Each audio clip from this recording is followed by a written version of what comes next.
जय हिंद दोस्तों, mission success happy में आप सभी का स्वागत है। फ्रेंड्स, आप लोग का सिर्फ एक चरण यानी कि 28 अगस्त वाला एग्ज़ाम बच रहा है। तो इसके लिए फ्रेंड्स आप लोग आज ही यानी कि 27 अगस्त को अपने अपने सेंटर के लिए जाइए। जैसा कि आप लोग को पता है कि 9:30 बजे आप लोग को रिपोर्टिंग टाइम है, तो इसके पहले आप सभी अपने अपने सेंटर पर पहुंच जाइए। इसके लिए आप लोग को आज ही 27 अगस्त को प्रस्थान करना होगा। तो ससमय आप लोग सभी प्रस्थान कर जाइए अपने सेंटर की ओर। और जिनका जिनका 28 अगस्त का एग्ज़ाम है वह सभी को मेरे तरफ से एग्ज़ाम की ढेर सारी शुभकामनाएं, और आप लोग अच्छे स्कोर करके आइए। मेरे तरफ से बेस्ट ऑफ लक है।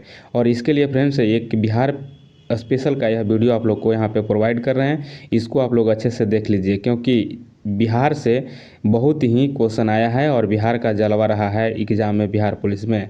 तो इसको एक बार अच्छे से ज़रूर देख लीजिएगा। यहाँ से आप लोग को क्वेश्चन 3 से 4 आप लोगों को क्वेश्चन आने वाला है, तो इसको अच्छे से ज़रूर एक बार देख लीजिएगा। तो चलिए कम समय लेते हुए स्टार्ट करते हैं। और आप लोग अच्छे से दीजिए एग्ज़ाम। और सभी एग्ज़ाम आप लोग को 5 चरण संपन्न हो गए हैं। और यह 28 तारीख का जो लास्ट चरण यहाँ बच रहा है आप लोग का एग्ज़ाम का, यह भी अच्छे से संपन्न हो जाएंगे और अच्छा स्कोर करके आप सभी आइए। तो चलिए स्टार्ट करते हैं बिहार स्पेशल और सभी इंपॉर्टेंट क्वेश्चन के साथ। तो देखिए पहला यहाँ पे क्वेश्चन हम लिए हैं कि बिहार में राजगीर महोत्सव की शुरुआत पहला बार कब हुआ था। ठीक है, तो प्रथम बार यह देखिए कि राजगीर में शुरुआत हुआ था 1986 में किया गया था। और यह उस समय सीएम कौन थे? मुख्यमंत्री बिंदेश्वरी दुबे थे। ठीक है, बिंदेश्वरी दुबे।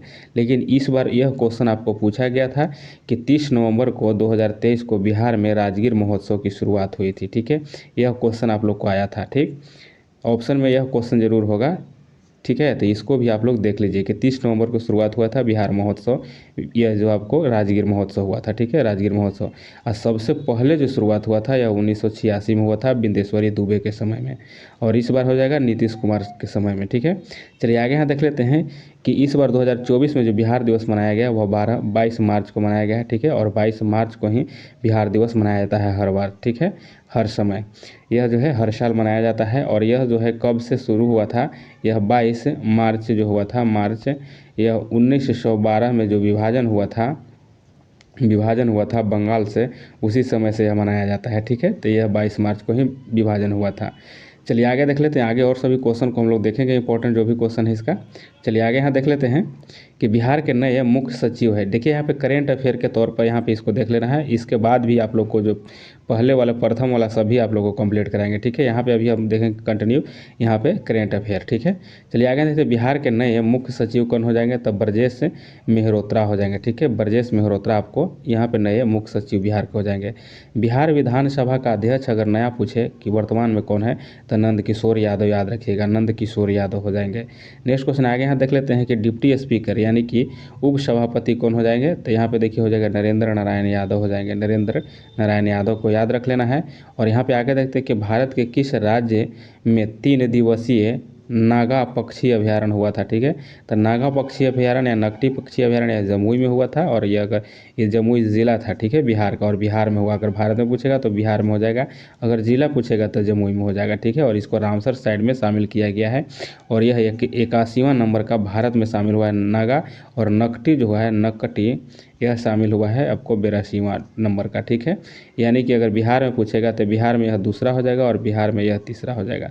चलिए आगे यहाँ पर देख लेते हैं कि बिहार केंद्रीय विश्वविद्यालय को यूजीसी के द्वारा कौन सा दर्जा दिया गया है? तब प्रथम श्रेणी का दर्जा दिया गया है। ठीक है, बिहार केंद्रीय विश्वविद्यालय का। ठीक है, यूजीसी के द्वारा यह प्रथम श्रेणी का दिया गया दर्जा। आगे यहाँ पर देख लेते हैं कि भारत का पहला राष्ट्रीय डॉल्फिन अनुसंधान केंद्र कहाँ है। देखिए, अगर भारत का पहला डॉल्फिन अनुसंधान संस्थान पूछेगा तो यह पटना में है। अगर यह आपसे पूछ लेता है कि डॉल्फिन अभ्यारण्य कहाँ है, गंगेई डॉल्फिन अभ्यारण्य, तब भागलपुर में हो जाएगा। ठीक है, आगे यहाँ पर देख लेते हैं कि मिशन इन्वेस्टिगेशन एट 75। ठीक है, एट 75 दिन किसने शुरू की है? तो यह बिहार पुलिस के द्वारा शुरू किया गया है। ठीक है, अगर इन्वेस्टिगेशन एट 75 दिन, तो यह किसके द्वारा? तो यह बिहार पुलिस के द्वारा शुरू किया गया है। आगे यहाँ देख लेते हैं कि दिसंबर 2023 में बिहार के किस ज़िले में, देखिए किस ज़िले में उल्लार है। ठीक है, क्या है? तो यहाँ पे हो जाएगा उलार धाम सूर्य महोत्सव जो हुआ है यह कहाँ हुआ है? तो यह पटना में किया गया है। ठीक है, उलार धाम सूर्य महोत्सव यह पटना में हुआ है। अगर ये सब क्वेश्चन आपको पूछेगा तो आप लोग बताइएगा, वहाँ बना दीजिएगा। आगे यहाँ देख लेते हैं कि किस राज्य में शिक्षकों को टेस्ट के माध्यम से सरकारी कर्मचारी का दर्जा दिया गया है। तो यह देखिए बिहार को दिया गया है, ठीक है, बिहार को। किसको?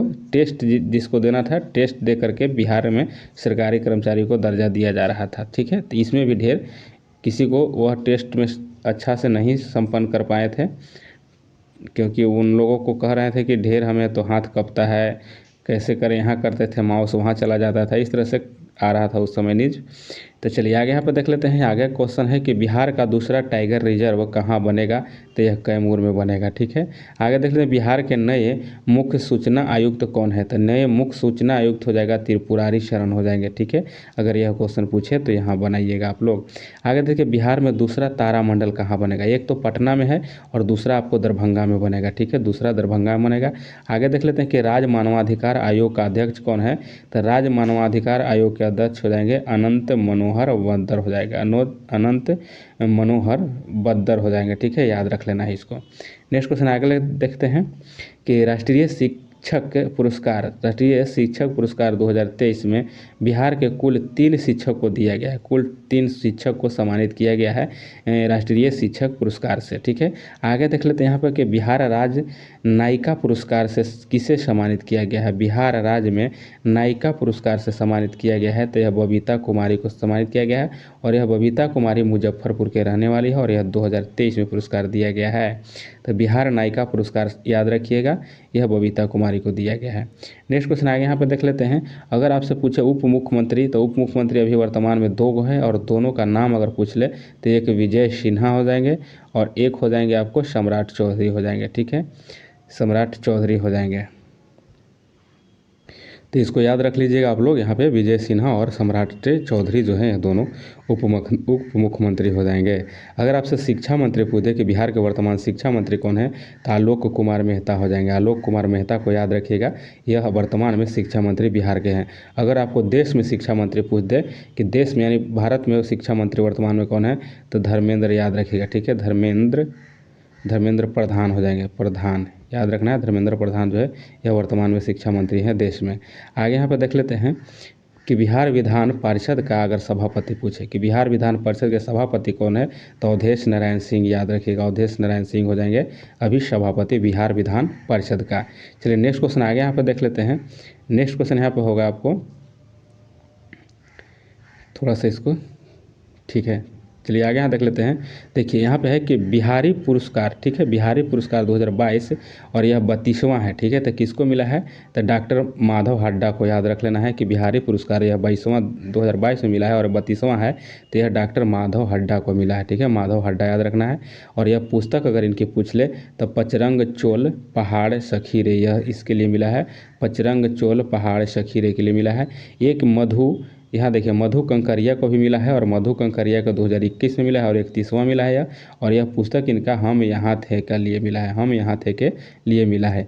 एबल पुरस्कार अगर पूछे 2023 में किसको मिला है, तो लुइस कैफरेली को, ठीक है, लुइस कैफरेली को याद रखिए। अगर यहाँ पे आप लोग को साफ नहीं पता चला होगा तो आप लोग को जो बोल रहे हैं वो सुन लीजिएगा, लुई कैफरेली को दिया गया है एबल पुरस्कार 2023 के लिए। आगे देखिए इंदिरा गांधी शांति पुरस्कार है, ठीक है, थोड़ा छोटा करना होगा इसको। चलिए यहाँ आगे देख लेते हैं कि इंदिरा गांधी शांति पुरस्कार जो है यह जो है 2023 के लिए किसे मिला है, तो यह देखिए डैनियल बेरेन बोइम को मिला है, ठीक है, बेरेन बोइम को मिला है और अली अब्बू अब्बास, ठीक है, किनको मिला है? अली अब्बू आवाज़ के लिए मिला है, दोनों को दिया गया है यह आपको इंदिरा गांधी शांति पुरस्कार। आगे यहाँ देखिए पद्म पुरस्कार देख लीजिए और पद्म पुरस्कार में बिहार का भी जलवा रहा है, ठीक है, तो बिहार का जलवा रहा है, तो बिहार में किसको किसको दिया गया है, तो यहाँ पे देख लेना है एक नज़र, ठीक है। यहाँ पे देखिए कि पद्म पुरस्कार पहले देखिए 2024 में कितने व्यक्ति को दिया गया है, तो 132 व्यक्ति को दिया गया है यह, ठीक है, यह जो पुरस्कार मिला है पद्म पुरस्कार 132 व्यक्ति को और 5 मिला है पद्म विभूषण और 7 मिला है पद्म भूषण, 5 को दिया गया है पद्म विभूषण और 7 को दिया गया है पद्म भूषण और 110 को दिया गया है पद्म श्री, ठीक है, 110 को दिया गया है पद्म श्री। चलिए आगे देख लेते हैं पद्म विभूषण देख लीजिए एक नज़र में, क्योंकि यह क्वेश्चन पूछा जा सकता है। तो पद्म भूषण जो है किसको किसको मिला है, तो वैजयंती माला को मिला है, वैजयंती माला को मिला है, वैजयंती माला वाली को मिला है और कला के क्षेत्र में मिला है और यह तमिलनाडु की रहने वाली है। आगे देखिए यहाँ पे देखिए कोनिडेला चिरंजीवी को मिला है और यह कला के क्षेत्र में और यह आंध्र प्रदेश से संबंधित हो जाएगा। एम वेंकैया नायडू को मिला है और यह सार्वजनिक मामले के लिए में है और यह आंध्र प्रदेश से संबंधित हो जाएंगे। आगे यहाँ पर देखिए बिंदेश्वरी पाठक, यह बीवीआई आपको है और बिंदेश्वरी पाठक जो है इनको मरणोपरांत दिया गया है और यह देखिए कि सार्वजनिक मामले में इनको दिया गया है और ये बिहार से संबंधित है बिंदेश्वरी पाठक है, ठीक है। और यहाँ देखिए आगे पद्मा सुब्रमण्यम को भी मिला है कला के क्षेत्र में और यह तमिलनाडु से संबंधित है। तो 5 व्यक्ति को यहाँ पद्म विभूषण दिया गया है। और आगे यहाँ देखिए पद्म श्री के लिए बिहार के व्यक्तियों को कौन कौन को दिया गया है यहाँ देख लीजिए। देखिए शांति देवी पासवान है और एक शिवम पासवान है। यहाँ पे देखिए शांति देवी पासवान और शिवम पासवान को कला के क्षेत्र में, ये दोनों पति पत्नी है, ठीक है, ये दोनों को दिया गया है, ठीक है। आगे यहाँ देखते हैं अशोक कुमार विश्वास को दिया है कला के क्षेत्र में, सुरेंद्र किशोर को दिया है साहित्य के क्षेत्र में और राम कुमार मल्लिक को दिया है कला के क्षेत्र में। और यह जो बिंदेश्वरी पाठक जी हैं यह पद्म विभूषण दिया गया है और यह जो है सुलभ शौचालय यानी सुलभ शौचालय इंटरनेशनल सुलभ शौचालय के यह संस्थापक थे, इसकी वजह से इनको दिया गया था। इसके में बहुत बड़ा इनका योगदान था। एक और देखिए यहाँ पे आप गिनती कर लीजिए 1 2 3 4 और यह एक मिला है शिवम पासवान को 5 हो गया और यहाँ पे छठा बिंदेश्वरी पाठक हुआ और 7 में हो जाएगा आपको सीपी ठाकुर को मिला है, ठीक है, सीपी ठाकुर को, ठीक है, सीपी ठाकुर को मिला है और इनको भी मिला है यह पद्म विभूषण ही मिला है, ठीक है। तो ये सभी याद कर लेना है। चलिए आगे यहाँ पे देख लेते हैं नेक्स्ट। और यहाँ पे अब देखिए प्रथम से स्टार्ट करते हैं, ठीक है। आप लोग को यहाँ पे करेंट अफेयर और आपको सभी स्टैटिक इसमें कुल टोटल मिला करके सभी आप लोग को देखने को मिलेगा, ठीक है। तो सभी आप लोग अच्छे से ज़रूर देख लीजिए। बिहार की राजधानी पटना है, सभी जानते होंगे। अगर क्षेत्रफल आपसे पूछेगा तो 94,163 वर्ग किलोमीटर बनाइएगा। सीमा अगर पूछे तो उत्तर में नेपाल, दक्षिण में झारखंड और पूर्व में वेस्ट बंगाल और पश्चिम में यूपी हो जाएगा। कुल साक्षरता दर अगर पूछ ले, कुल साक्षरता दर तो 61.8% है, ठीक है, 61.8% 2011 की जनगणना के अनुसार। अगर पुरुष की साक्षरता पूछ ले तो 71.2% और महिला का पूछ ले तो 51.5% हो जाएगा। नेक्स्ट क्वेश्चन आगे देख लेते हैं, फटाफट बता दे रहे हैं फ्रेंड्स क्योंकि आप लोग को कई बार करा चुके हैं, इसलिए दोबारा इसको रिपीट कर दे रहे हैं। लिंगानुपात अगर पूछे तो 918 लिंगानुपात हो जाएगा। अगर जनसंख्या घनत्व की बात किया जाए तो यहाँ पे 1106 जनसंख्या घनत्व है जो कि पूरे भारत में प्रथम स्थान बिहार का है। 1 अप्रैल 1936 को विभाजन हुआ था। 1 अप्रैल 1936 को जो हुआ था यह उड़ीसा विभक्त हुआ था, ठीक है, बिहार से उड़ीसा अलग हो गया था 1 अप्रैल 1936 में। और 15 नवंबर 2000 को झारखंड अलग हो गया था।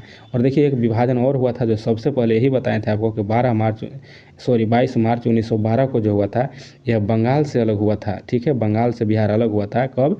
तो यही 22 मार्च 1912 को और यही 22 मार्च को बिहार दिवस मनाया जाता है। तो यह बंगाल से अलग हुआ था, ठीक है। उस समय बिहार, उड़ीसा और झारखंड सब साथ ही था, ठीक है। चलिए आगे यहाँ देख लेते हैं उच्चतम न्यायालय की अगर उच्च न्यायालय की बात किया जाए तो यह पटना में है और इसकी स्थापना 1916 में हुआ था। प्रमंडल 9 है, जिला 38 है, प्रखंड की संख्या 534 हो जाएगा। अगर अनुमंडल पूछे तो 101 हो जाएगा। अगर विधानसभा की अगर सीट की संख्या पूछे तो 243 हो जाएगा और विधान परिषद की अगर पूछे तो 75 हो जाएगा। नेक्स्ट क्वेश्चन आगे यहाँ देख लेते हैं, अगर लोकसभा में सदस्यों की संख्या पूछे तो 40 हो जाएगा और राज्यसभा में सदस्यों की संख्या पूछे तो यहाँ पे 16 हो जाएगा बिहार में, ठीक है। अगर यहाँ पर प्रमुख मेला की बात किया जाए तो सोनपुर मेला है और इसी को छतर मेला भी कहते हैं। और दूसरा अगर नाम पूछ दिया जाए तो आपको इसको बताना है हरिहर नाथ का मेला भी कहा जाता है जो कि पशु का भारत में सबसे बड़ा मेला लगता है और यह सारण जिला में है, ठीक है, सारण जिला में है और यह गंगा और गंडक के संगम पर यह मेला लगता है। आगे देखते हैं कि प्रथम राज्यपाल जयराम दौलत राम हो जाएंगे, मुख्यमंत्री श्री कृष्ण सिंह हो जाएंगे, बिहार केसरी के नाम से श्री कृष्ण सिंह को जाना जाता है। प्रथम मुस्लिम सीएम अब्दुल गफ्फार हो जाएंगे और प्रथम हरिजन जो हो जाएंगे, हरिजन अगर सीएम की बात किया तो भोला पासवान शास्त्री हो जाएंगे। और सबसे बड़ी परियोजना की बात किया जाए तो गंडक परियोजना है जो कि गंडक नदी पर है। चलिए आगे यहाँ पर देख लेते हैं, चलिए फटाफट देखेंगे फ्रेंड्स क्योंकि और इसको एक बार नहीं आप लोग 2 बार जरूर इस वीडियो को रिवाइजिंग कर लीजिए, ठीक है, 2 बार जरूर देख लीजिएगा क्योंकि 2 बार देखिएगा आप लोग को याद जल्दी हो जाएगा। आगे देखते हैं प्रथम दूरदर्शन केंद्र कहाँ है तो मुजफ्फरपुर में है और यह 1978 में बना था। सर्वाधिक क्षेत्रफल वाला जिला अगर पूछे तो पश्चिमी चंपारण है सर्वाधिक क्षेत्रफल वाला जिला। सबसे कम क्षेत्रफल वाला जिला जो है शिवहर हो जाएगा और यह 443 वर्ग किलोमीटर में है। आगे यहाँ पर देख लेते हैं कि बिहार का नया जिला पूछेगा तो नया जिला कौन बना है बिहार का, यह अरवल है। आगे यहाँ देख लेते हैं कि बिहार में गंगा की लंबाई कितनी है। देखिए बिहार में अगर गंगा की लंबाई पूछे तो यहाँ बताना है आपको कि 445 किलोमीटर हो जाएगा। अगर गंगा की कुल लंबाई आपसे पूछे तो 2525 बताना है। और बिहार में बूढ़ी गंडक सबसे बड़ी सहायक नदी है गंगा का। चलिए आगे यहाँ देख लेते हैं कि कुल वन क्षेत्र, अगर वन पूछे वन क्षेत्र तो वन क्षेत्र यहाँ पे बता देना है आपको 7.74% हो जाएगा। आगे देखते हैं कि राज्य किस राजकीय पशु की बात किया जाए तो गौर हो जाएगा, और पक्षी गौरैया हो जाएगा। और पुष्प देखिए आप लोग इसको क्लियर कर लीजिए, कचनार भी है और गेंदा भी आपको आ जाता है, ठीक है, गेंदा। तो इसको आप लोग को क्लियर कर लीजिएगा कि इसका सही आंसर क्या हो जाए। ऐसे कचनार होनी चाहिए, ठीक है, लेकिन आप लोग इसको कंफर्म कर लीजिएगा और कमेंट जरूर आप लोग कीजिएगा, ठीक है, कमेंट जरूर कीजिएगा कि इसका ये सही है, कौन गेंदा है कि कचनार है। चलिए आगे यहाँ पर देख लेते हैं कि राष्ट्रीय जलीय जीव पूछेगा तो गंगेय डॉल्फिन हो जाएगा, और जो कि बिहार का यह शान है। आगे देखते हैं वन जीव अभ्यारण्य से। देखिए यहाँ से क्वेश्चन बहुत सारे आते हैं, ठीक है। देखिए वन जीव अभ्यारण्य से क्वेश्चन देखेंगे, जैसे यहाँ वाल्मीकि राष्ट्रीय उद्यान अगर पूछे तो पश्चिम चंपारण। वन जीव अभ्यारण्य अगर पूछे तो यह आपको हो जाएगा पश्चिम चंपारण। टाइगर रिजर्व अगर पूछे तो यह हो जाएगा आपको पश्चिमी चंपारण, ठीक है। एक राष्ट्रीय उद्यान है जो कि यह पश्चिम चंपारण में ही है। चलिए आगे देख लेते हैं कि उदयपुर वन जीव अभ्यारण्य तो यह पश्चिम चंपारण में ही है। और संजय गांधी जैविक उद्यान यह पटना में है। पंत वन जीव अभ्यारण्य कहाँ है तो राजगीर में। पंत वन जीव अभ्यारण्य राजगीर में हो जाएगा। नागी नकटी पक्षी विहार जो है यह आपको जमुई में हो जाएगा। कांवर झील आपको बेगूसराय में हो जाएगा, जो कि रामसर साइड में शामिल होने वाला पहला यह झील हो जाएगा। गोगाबिल झील आपको कटिहार में हो जाएगा, ठीक है। आगे यहाँ पर देखते हैं नेक्स्ट है कि गौतम बुद्ध वन जीव अभ्यारण्य कहाँ है तो यह गया में हो जाएगा। भीम बांध वन जीव अभ्यारण्य कहाँ है तो मुंगेर में हो जाएगा। बरेला झील या सलीम अली पक्षी अभ्यारण्य कहाँ है तो यह वैशाली में हो जाएगा। नेक्स्ट क्वेश्चन आगे यहाँ पर देखते हैं बिहार के प्रमुख जलप्रपात देख लेते हैं, और यह भी आपको क्वेश्चन पूछे जा रहे हैं, ठीक है। अगला बार तो यह नवादा में पूछा गया, ककोला जलप्रपात पूछा गया और यह नवादा में है। और तेलहर कैमूर में हो जाएगा, ठीक है। करकट जो आपको पूछेगा तो कैमूर में हो जाएगा। दुर्गावती कैमूर और रोहतास में हो जाएगा, याद रखना है सभी को। धुआं कुंड आपको सासाराम में हो जाएगा। और मजहर कुंड जो हो जाएगा यह आपको सासाराम में है। तुतला भवानी झरना जो है पूछा गया था और यह आपको रोहतास में है। टोस झरना यह पश्चिमी चंपारण में हो जाएगा। नेक्स्ट देखते हैं बिहार के मंदिर यहाँ पे, और मंदिर से भी कई क्वेश्चन आप लोग को पूछ दिया गया है। महाबोधि मंदिर कहाँ है तो यह आपको हो जाएगा बोध गया में। और विष्णु पद मंदिर आपको गया में हो जाएगा। सीता कुंड आपको गया में ही है, ठीक है। चलिए आगे यहाँ पर देखते हैं कि बाबा हरिहर नाथ जो मेला है, बाबा हरिहर नाथ का मंदिर भी है तो यह सोनपुर में है। फल्गु नदी को आपको बता रहे थे यहाँ पे कि फल्गु नदी है बोध गया में है, ठीक है। और इसको निरंजना नदी के नाम से भी जाना जाता है, निरंजना नदी के नाम से भी जाना जाता है। और इसी नदी पर रबर डैम बनाया गया है गया में, ठीक है, याद कर लेना है। अगर लक्ष्मण कुंड पूछे और ऋषि कुंड पूछे तो यह सभी मुंगेर में हो जाएगा। लक्ष्मण कुंड ऋषि कुंड मुंगेर में हो जाएगा। देखिए मंदार पर्वत भी आप लोगों को कई बार क्वेश्चन पूछ लिया गया है तो यह बांका जिला में मंदार पर्वत है, ठीक है। ब्रह्म कुंड सप्तधारा कुंड ये सभी आपको राजगीर में हो जाएगा। चलिए नेक्स्ट क्वेश्चन आगे देख लेते हैं। अब झील यहाँ पे देखते हैं और सभी इंपॉर्टेंट क्वेश्चन है यहाँ पे, आप लोग को इसको अच्छे से एक बार जरूर सुन लेना चाहिए, ठीक है। चलिए आगे यहाँ पे देख लेते हैं। देखिए कांवर झील है, ठीक है, कांवर झील है और यह बेगूसराय में, ठीक है, बेगूसराय में है। और यह आपको गोखुर झील है। और अगर यह पूछा गया था कि यह कांवर झील जो है बिहार का जो है पहला रामसर साइट है, ठीक है, पहला रामसर साइट है बिहार का। और अगर देश का पूछे तो यह 39वां है, ठीक है, देश में शामिल होने वाला 39वां रामसर साइट में हो जाएगा यह कांवर झील, और बिहार के प्रथम हो जाएगा। नागी है और नकटी झील है यह जमुई में हो जाएगा। और नागी जो है यहाँ पे 21वां बना था, यह 81वां था और 82वां आपको नकटी हो जाएगा, ठीक है। तो नागी नकटी भी यह आपको शामिल होने वाला यह दूसरा और यहाँ पे तीसरा हो जाएगा। यानी कुल टोटल अगर बिहार में पूछेगा तो रामसर साइड में शामिल हुआ है 3, ठीक है, 3 हुआ है रामसर साइड में शामिल, तो इसको भी याद कर लेना है, ठीक है। और यहाँ पे कलरव महोत्सव हुआ था, क्या हुआ था, कलरवा, ठीक है, कलरवा महोत्सव जो हुआ था यह आपको जमुई में ही हुआ था। और नागी नकटी यह जो क्षेत्र है इसी जगह पे हुआ था, ठीक है। चलिए आगे यहाँ पे देख लेते हैं। कुशेश्वर झील भी पूछा गया आपको दरभंगा में ही है, ठीक है, इसको भी याद कर लीजिए। सिमरी झील जो हो जाएगा सहरसा में। जगतपुर झील आपको भागलपुर में हो जाएगा। अनुपम झील भी आप लोग को पूछा जाता है लेकिन अभी पूछा नहीं गया है, तो ये आपको अनुपम झील हो सकता है पूछे आपको तो कैमूर में हो जाएगा। चलिए आगे यहाँ पर देख लेते हैं। घोड़ा कटोरा झील भी आप लोग को पूछ लिया गया है, यह राजगीर में है। और और गोगा बिल भी अभी तक नहीं पूछा है। गोगा बिल या घोघा यह आपको कटिहार में है, मनिहारी में, ठीक है, मनिहारी प्रखंड है। चलिए आगे यहाँ पर देख लेते हैं। नेक्स्ट क्वेश्चन यहाँ पे आगे हो जाएगा आपको कि त्रिवेणी नहर किस नदी से जल प्राप्त करता है या करती है, तो यहाँ पे हो जाएगा गंडक नदी से। त्रिवेणी नहर जो है गंडक से निकलती है। और क्षेत्रफल के दृष्टि से बिहार देश में 12वां स्थान है, ठीक है, और जनसंख्या में तीसरा हो जाएगा। ठीक, आगे यहाँ देख लेते हैं कि जनसंख्या में देश का तीसरा है, ठीक है, तीसरा है ही यहाँ पर। चलिए आगे यहाँ पर देख लेते हैं कि सर्वाधिक वर्षा किशनगंज में होता है और कम वर्षा औरंगाबाद में हो जाएगा। और यहाँ पे देखते हैं आगे कि सर्वाधिक के साक्षरता जो अगर पूछ ले तो सबसे ज़्यादा साक्षरता में रोहतास हो जाएगा। और यह कम वाला पूछ लिया गया है पूर्णिया में है, ठीक है, और यह इसी बार पूछा है 25 तारीख वाला में, ठीक है। तो यह हो जाएगा पूर्णिया में कम हो जाएगा और रोहतास में सबसे ज़्यादा है, ठीक है, इसको याद रख लीजिएगा। चलिए आगे यहाँ पर देख लीजिए कि सर्वाधिक लिंगानुपात में अगर पूछे तो गोपालगंज हो जाएगा जो कि 1021 है, ठीक है, यानी प्रति यहाँ क्या होता है प्रति 1000 पुरुषों पर स्त्रियों की संख्या दर्शाई जाती है यहाँ पे।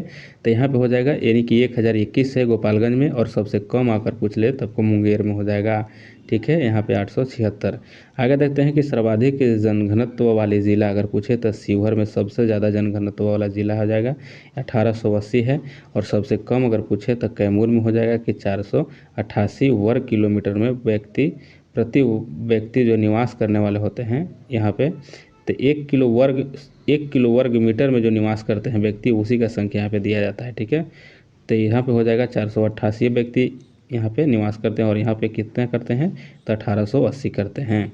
चलिए आगे यहाँ देख लेते हैं बिहार का सबसे लंबा पुल अगर पूछे तो महात्मा गांधी हो जाएगा जो कि 5750 मीटर हो जाएगा। और भारत का अगर पूछे तो भारत का तो यह भूपेन हजारिका सेतु हो जाएगा, ठीक है, और यह आपको सादिया से ढोला से सादिया हो जाएगा, ठीक है।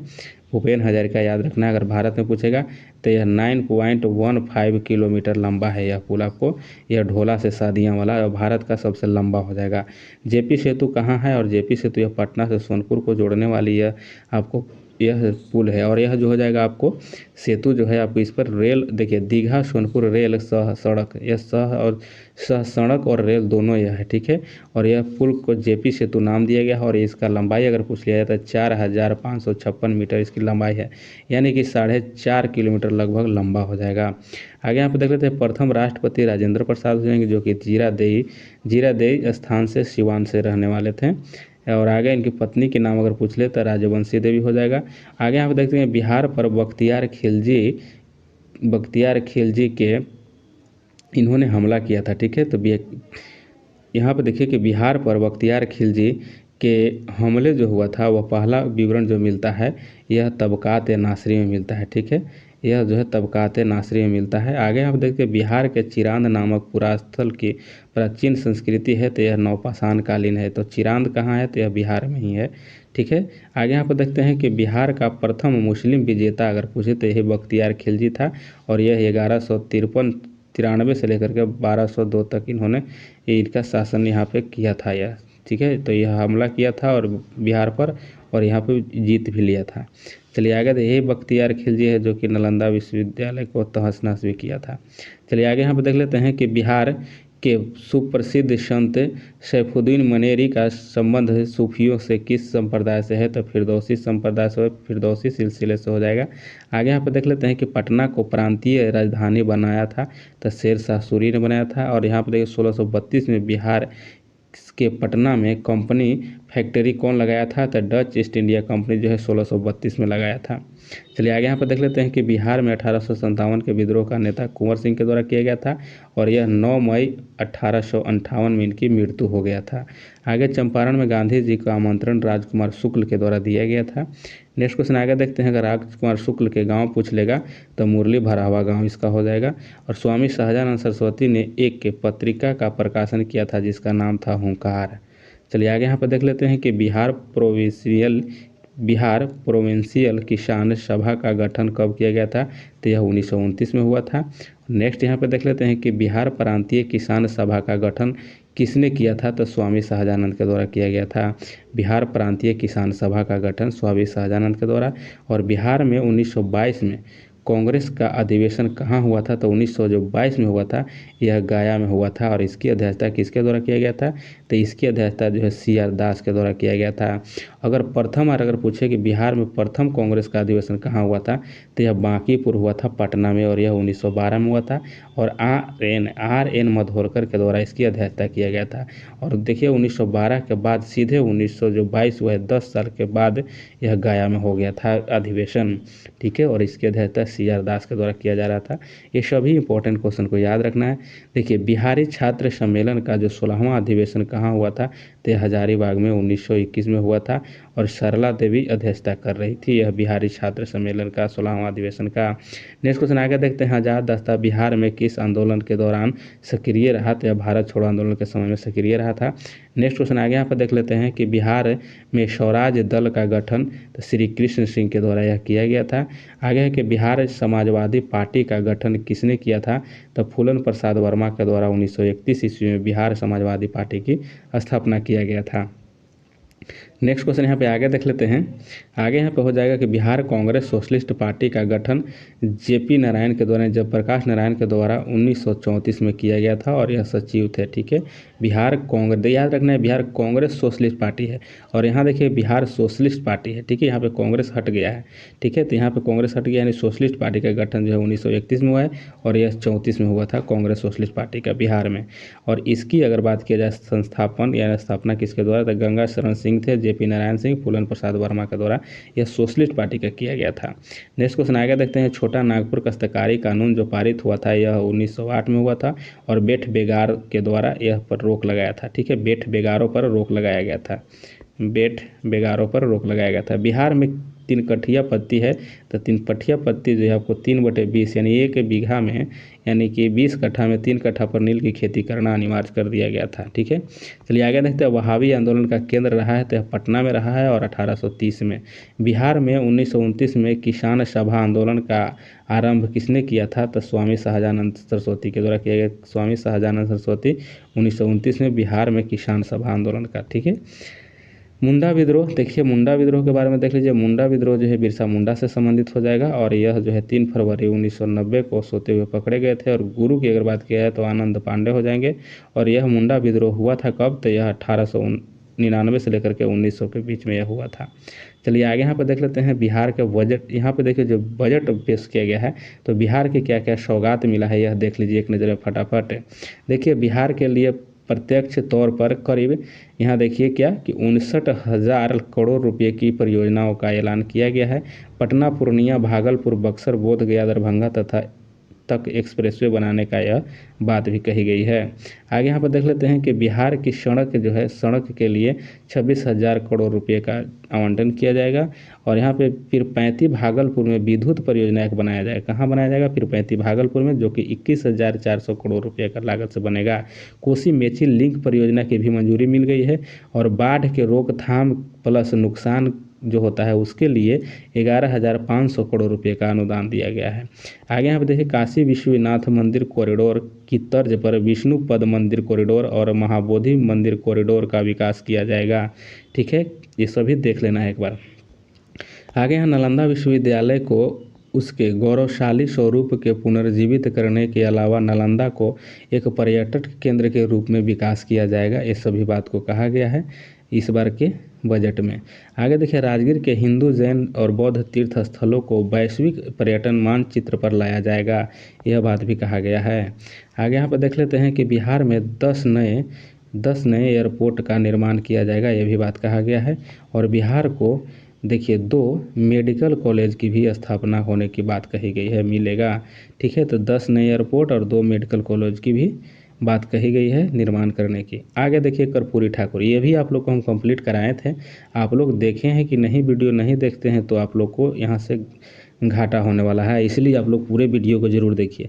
यह आप लोग को एक पहले वीडियो में ही कंप्लीट करा दिया गया था, और यह क्वेश्चन भी आप लोग को पूछा गया है, आप लोग को यह 25 तारीख वाला में, ठीक है।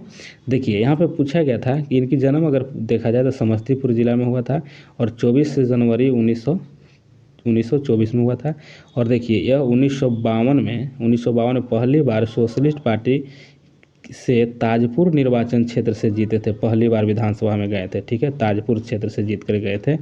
अगर इनके पूछा जाए यहाँ पे देखिए 2 बार इन्होंने सीएम बना है, कब कब बना है तो देखिए 1970 में बने हैं और एक यह 77 से 69 में बने हैं। तो यह चीज़ को भी याद कर लेना है, 2 बार इन्होंने बना है, कब 77 से 69 तक एक बार और एक बार 70 से 71 में बने हैं। और इसके पहले इन्होंने देखिए 67 और 68 में डिप्टी सीएम रहे थे। आगे देखिए इन्होंने उर्दू को दूसरी राजकीय भाषा के रूप में दर्जा दिलाया था, तो कौन, यह उर्दू के दर्जा दिलाने वाला है कर्पूरी ठाकुर हो जाएंगे। यह चर्चा में इसलिए आए कि यह जो भारत रत्न जो दिया गया 2024 में, इसीलिए चर्चा में आ गया। तो ये भारत रत्न पाने वाले 40वां है और मरणोपरांत भारत रत्न पाने वाले 15वां व्यक्ति इनका नाम है। और बिहार से भारत रत्न पाने वाले चौथे व्यक्ति हो जाएंगे, ठीक है, बिहार में पाने वाले चौथे व्यक्ति को भारत रत्न दिया गया है, ठीक है, इसको भी याद कर रख लेना है। तो 2024 में भारत रत्न दिया गया है कर्पूरी ठाकुर को। चंद्रयान 3 के बारे में थोड़ा सा यहाँ देख लीजिए और यहाँ से भी क्वेश्चन आप लोग को आता है और आएगा भी। चंद्रयान देख लीजिए, चंद्रमा के दक्षिणी ध्रुव पर उतरने वाला पहला देश भारत बना है और यह जाकर दक्षिणी ध्रुव पर लैंड किया है चंद्रयान 3। 14 जुलाई 2023 को हरिकोटा के सतीश धवन अंतरिक्ष केंद्र यानी कि यहाँ से छोड़ा गया था, ठीक है। और यह जो अगर पूछ ले जाए आपको कि हरिकोटा चाहे सतीश धवन अंतरिक्ष केंद्र कहाँ है, तो यह आंध्र प्रदेश में हो जाएगा। नेक्स्ट क्वेश्चन आगे यहाँ देखते हैं कि 23 अगस्त 2023 को पहुँचा और यह जो 23 अगस्त 2023 को पहुंच गया और विक्रम का नाम था, लैंडर जो था विक्रम लैंडर, इसके अंदर में था प्रज्ञान, ठीक है। अगर पूछे कि लैंडर कौन था तो विक्रम था, और अगर पूछ ले आपसे कि इसके अंदर जो था प्रज्ञान जो रोवर था, ठीक है, जो बाहर निकला और वही चंद्रमा पर चहलकदमी किया था। और जिस पॉइंट पर जो उतरा था उस पॉइंट का नाम शिव शक्ति पॉइंट रखा गया है। और 22 जुलाई 2019 को चंद्रयान 2 का लॉन्च किया गया था, जो कि 6 सितंबर 2019 को ही क्रैश कर गया था, ठीक है।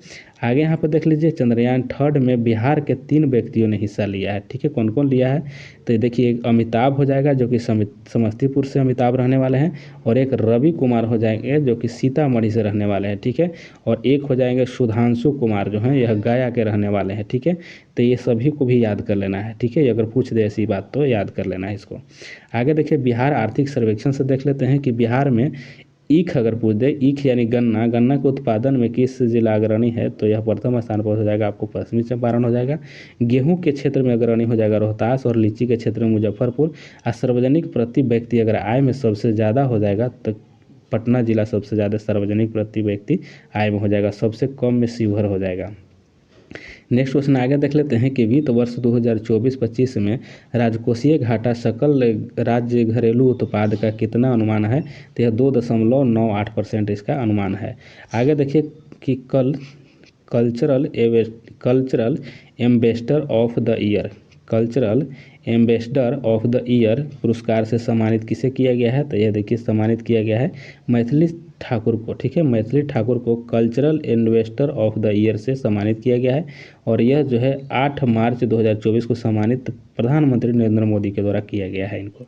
नेक्स्ट क्वेश्चन आगे देख लेते हैं कि नेशनल गेम्स कुश्ती स्पर्धा में बिहार के किन बेटी को कांस्य पदक मिला है, तो अन्नू गुप्ता को कांस्य पदक जो मिला है यह नेशनल गेम्स कुश्ती में।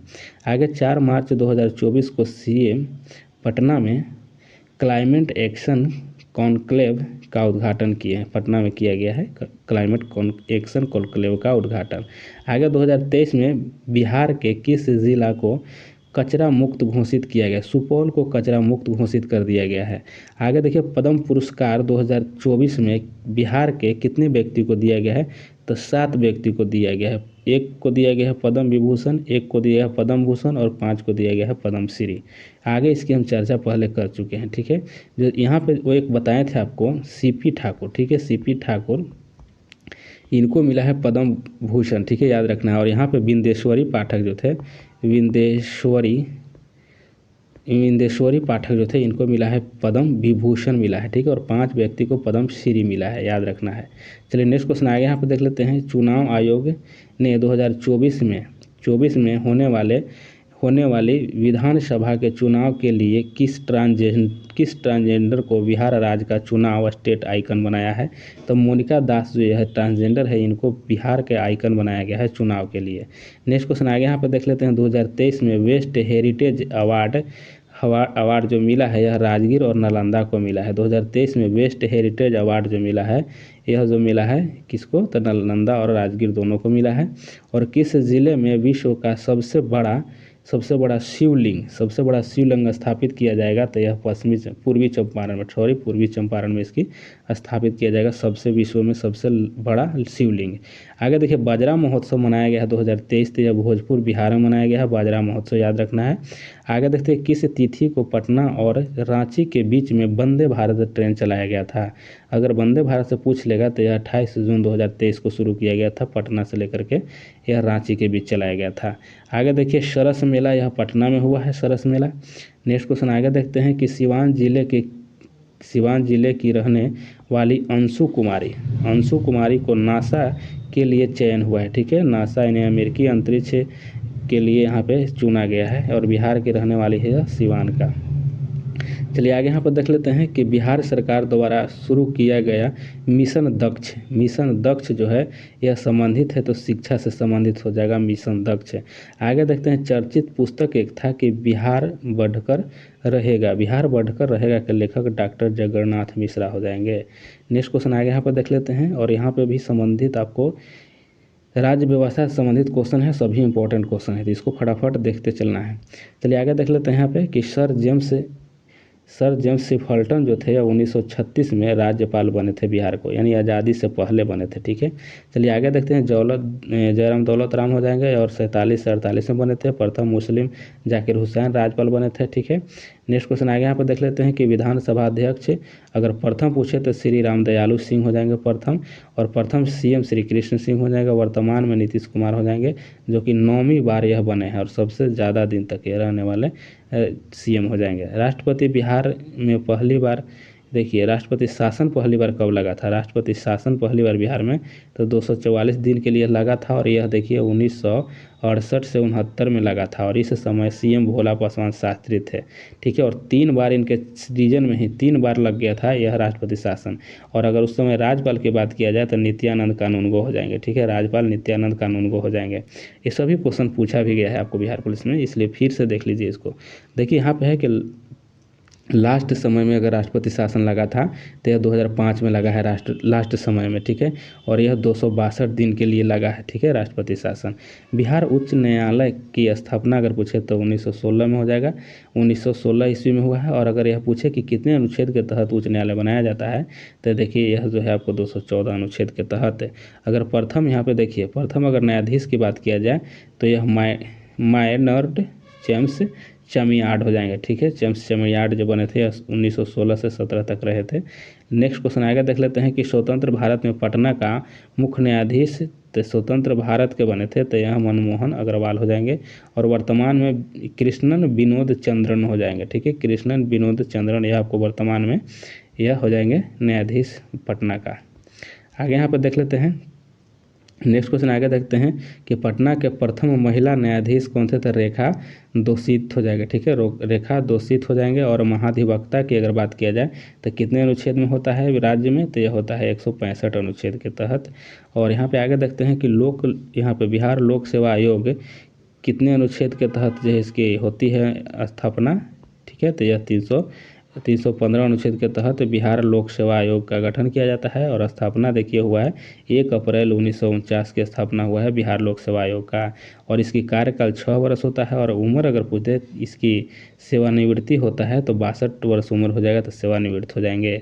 आगे देखिए, बिहार में द्विसदनीय व्यवस्था है, एक विधानसभा है और एक विधान परिषद है, जानते होंगे आप लोग। यहाँ पे सीटों की संख्या अगर विधानसभा में तो 243। अगर अनुच्छेद पूछ दे कि विधानसभा के लिए अनुच्छेद कौन होती है तो यहाँ पे 168 अनुच्छेद के तहत विधानसभा की स्थापना होती है, और विधान परिषद के लिए 169 अनुच्छेद के तहत। और बिहार में कितना सीट है विधान परिषद में? 75 सीट है। यहाँ आगे देख लेते हैं, इसको लोकसभा के लिए 40 हो जाएगा, राज्यसभा के लिए 16 हो जाएंगे, और विधानसभा में एससी और एसटी के लिए यहाँ एससी के लिए हो जाएगा 38 और एसटी के लिए 2 सीट है। चलिए, और ये 2 सीट अगर पूछ देगा आपको कि एसटी के लिए 2 सीट कहाँ कहाँ, तो एक बांका में हो जाएगा, कटोरिया हो जाएगा, एक आपको कटिहार में है, ठीक है, 2 ही जगह एसटी का सीट है। नेक्स्ट क्वेश्चन आगे यहाँ देख लेते हैं। पटना गोलघर की स्थापना की अगर बात किया जाए तो 1784 में हुआ था और वारेन हेस्टिंग्स के समय में हुआ था, ठीक है। इसमें 40,000 टन अनाज रखने की क्षमता है और 145 जो है सीढ़ियाँ इसमें है, ठीक है। पटना कॉलेज की स्थापना 1917 में हुआ है। नेक्स्ट क्वेश्चन आगे यहाँ पर देख लेते हैं। आगामी खेल प्रतियोगिता भी देख लीजिए, और यह आपको आगामी खेल प्रतियोगिता से भी क्वेश्चन आ रहा है, तो इसको देख करके ही जाइएगा। यहाँ देखिए 33वां अगर ग्रीष्मकालीन ओलंपिक खेल पूछ ले, 33वां ओलंपिक के ग्रीष्मकालीन ओलंपिक खेल जो है, तो यह देखिए कि 2024 में, और यह पेरिस फ्रांस में, ठीक है, पेरिस फ्रांस में हो रहा भी है। इसका तो आपको ये पूछ दिया है, ठीक है, कि पेरिस जो हो रहा है यह ओलंपिक, इसका शुभंकर क्या है, तो फ्रीजियन था, ठीक है, फ्रीज था, ठीक है, फ्रीज या फ्रीजियन कहिएगा। आगे देख लेते हैं यहाँ पे 34वां अगर आपको ग्रीष्मकालीन पूछे 34वां कब होगा, तो यह 28 में होगा और लॉस एंजल्स यूएसए में होगा। अगर 35वां आपसे पूछे तो यह 2032 में होगा, 2032 में होगा, और ब्रिस्बेन ऑस्ट्रेलिया में हो जाएगा। ये सभी आगामी खेल प्रतियोगिता है, तो एक नज़र इसको देख करके जाइए आप लोग, ठीक है। यहाँ आगे देखते हैं शीतकालीन ओलंपिक है, तो यह 24वां अगर शीतकालीन ओलंपिक खेल तो 2022 में, और यह बीजिंग चीन में हुआ है। आगे यहाँ पर देख लेते हैं कि 25वां अगर पूछ दे 2026 में होगा, और यह मिलान और कोर्टिना इटली में होगा। युवा ओलंपिक खेल है, और ये युवा ओलंपिक खेल आपको देख लेना है एक बार कि चौथा शीतकालीन युवा ओलंपिक खेल 2024 यह दक्षिण कोरिया में हुआ। चौथा अगर पूछ ले तो शीतकालीन ग्रीष्मकालीन युवा ओलंपिक खेल 2026 में जो होगा यह डकार में हो जाएगा, सेनेगल में हो जाएगा, ठीक है। आगे देखिए आईसीसी के बारे में देख लीजिए। आईसीसी पुरुष टी20 विश्व कप यह देखिए 2024 में जो हुआ है, यह इंडिया प्लस साउथ अफ्रीका के बीच हुआ था, जिसमें इंडिया टी20 यह जो जीत लिया है वर्ल्ड कप। आगे 26 में हो जाएगा जो भारत और श्रीलंका में होगा, और 28 में हो जाएगा ऑस्ट्रेलिया और न्यूजीलैंड में होगा, और 23 जो हुआ इंग्लैंड और वेल्स और ऑस्ट्रेलिया में हुआ था, ठीक है, स्कॉटलैंड में। चलिए आगे यहाँ देख लेते हैं। एशियाई खेल से संबंधित देख लीजिए कि 19 में हुआ है और 2022 में यह हांगझाऊ में हुआ है, चीन में हुआ है, ठीक है, जो कि 2022 में न होकर के 2023 में हुआ था। आगे यहाँ देख लेते हैं 20वां अगर पूछेगा तो 2026 में नगोया जापान में होगा, और 21वां अगर 2030 में होगा, और यह दोहा कतर में हो जाएगा। और यहाँ पे देखिए 22वां अगर पूछे यह 34 में होगा 2034 में, तो यह रियाद सऊदी अरब में हो जाएगा। ये सभी आगामी खेल है जो कि होने वाला है, वह सभी को देख लेना है एक बार। आगे यहाँ पर देख लीजिए कि राष्ट्रमंडल खेल है, और यह 22वां राष्ट्रमंडल 2022 में बर्मिंघम यूके में हुआ था, यानी यूनाइटेड किंगडम में, और 23 में हो जाएगा 2026 में हो जाएगा। ये अभी प्रस्तावित, इसको देखिए स्पेन में कही जा रही है, लेकिन अभी क्लियर नहीं हुई है। इससे पहले प्रस्तावित था ऑस्ट्रेलिया विक्टोरिया में था, ठीक है, और ऑस्ट्रेलिया में, लेकिन अभी इसको कैंसिल कर दिया गया है, लेकिन अभी प्रस्तावित नहीं है, लेकिन स्पेन सुनने में आ रही है। चलिए आगे यहाँ पर देख लेते हैं। फीफा विश्व कप जो है, यह आपको फीफा विश्व कप हो जाएगा 22वां 2022 में कतर में हुआ था, और 23वां 26 जो है यह यूएसए कनाडा और मैक्सिको में होगा, और 24वां जो है 2030 में स्पेन पुर्तगाल यहाँ देखिए पराग्वे उरुग्वे मोरक्को अर्जेंटीना में होगा, यह 24वां 2023 वाला फीफा वर्ल्ड कप। और यहाँ पे एक 34 में भी, ठीक है, 34 जो है 25वां हो जाएगा, 34 में सऊदी अरब में हो जाएगा। आगे आईसीसी महिला टी20 वर्ल्ड कप देते हैं, तो 8वां जो हो जाएगा 2023 में जो हुआ है दक्षिण अफ्रीका में, 9वां 2024 में बांग्लादेश में हुआ, यहाँ पे 10वां जो होगा 26 में इंग्लैंड में होगा। आगे यहाँ पे देख लेते हैं, इसको छोड़िए, यहाँ आगे देख लेते हैं प्रमुख यहाँ युद्ध अभ्यास देख लेते हैं। तरंग देखिए, तरंग जो है तरंग शक्ति बहुराष्ट्रीय हवाई अभ्यास है, जो यह तमिलनाडु में हुआ है, और 10 देश ने भाग लिया इसमें, तमिलनाडु में है। एक कोबेरिन जो है मालदीव और भारत के बीच हो जाएगा। गरुड़ शक्ति इंडोनेशिया और भारत के बीच हो जाएगा। नोमैडिक एलिफेंट जो है भारत और मंगोलिया के बीच में हो जाएगा, और यह 15वां संस्करण मेघालय उमरोई में हुआ है, ठीक है। आगे यहाँ देख लीजिए मित्र शक्ति देख लीजिए भारत और श्रीलंका के बीच। ब्रज प्रहार हो जाएगा आपको भारत और यूएसए के बीच, और संप्रीति जो हो जाएगा भारत और बांग्लादेश के बीच होगा, और खंजर जो हो जाएगा भारत और किर्गिस्तान के बीच में हो जाएगा, और सूर्य किरण भारत और नेपाल के बीच में, और ब्लू फ्लैग जो हो जाएगा भारत और इजराइल के बीच में, यह संपन्न हुआ है। चलिए आगे देख लेते हैं। और यह फ्रेंड्स आप लोग को यहाँ पे सभी इंपॉर्टेंट कंप्लीट करा दिया गया है। तो फ्रेंड्स एक बार वीडियो को शेयर जरूर कर दीजिएगा, और लास्ट में आप लोग कैसा लगा एक बार लाइक ज़रूर कर दीजिएगा, ठीक है। और आप लोग अच्छे से एग्ज़ाम दे करके आइए, अच्छा स्कोर करके आइए। बेस्ट ऑफ लक आप सभी को।